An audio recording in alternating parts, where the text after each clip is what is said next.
Charles Kamanyola ni mmoja wa wavuvi katika moja ya fukwe za Ziwa Kivu, na hapa anatupeleka kwenye mtumbwi wake. Anavua samaki kwa kutumia kamba zilizosokotwa kwa matete na kuweka vyakula vidogo vidogo ili kuwavutia samaki. Wavuvi hawa hutumbukiza kamba hizo kwenye maji ili kuvua samaki wakiwa kwenye mitumbwi yao. Wanasema wanatumia njia hii ya kizamani badala ya nyavu ili kulinda mazingira na kuongeza mazalia ya samaki. Kwanza njoo yenye tulijifunza sisi kuvua na ndoani. Na ya pili leta yetu ikatupatia ile ruhusa ya kusema hivi si atutumie wavu, tunaweza kuchunga bavuvi wengine ba wavu basitie wavu ndani juu umu ni maternite ya samaki. Fasi kwa samaki zinazalia. Lakini hapa nyuma balukia tuwatakesa, balusikia tu viti naingia semba ka balobe na bakatulumizia watu 2 na habakufanikiwaka kuloba juu na shiba likuta tukafanya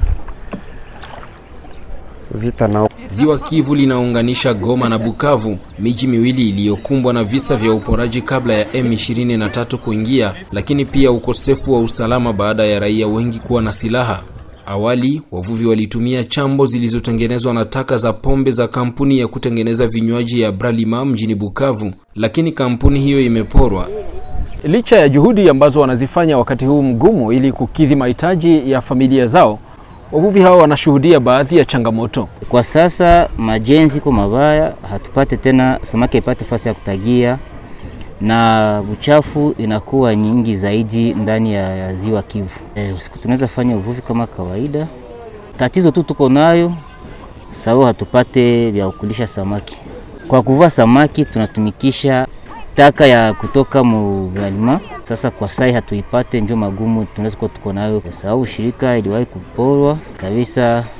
Viongozi wapya tunaweza watakia waboreshe kazi ya Bralima katumika na shua wavuvi tunaweza kusikia bien, ndio tutapata ile taka ya kutumika kwa rahisi.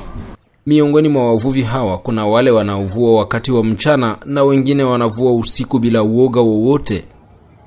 Kwa vile kampuni ya Bralima imeporwa, wavuvi hawa wanajaribu kutumia njia mbadala ili kuweza kuvua samaki.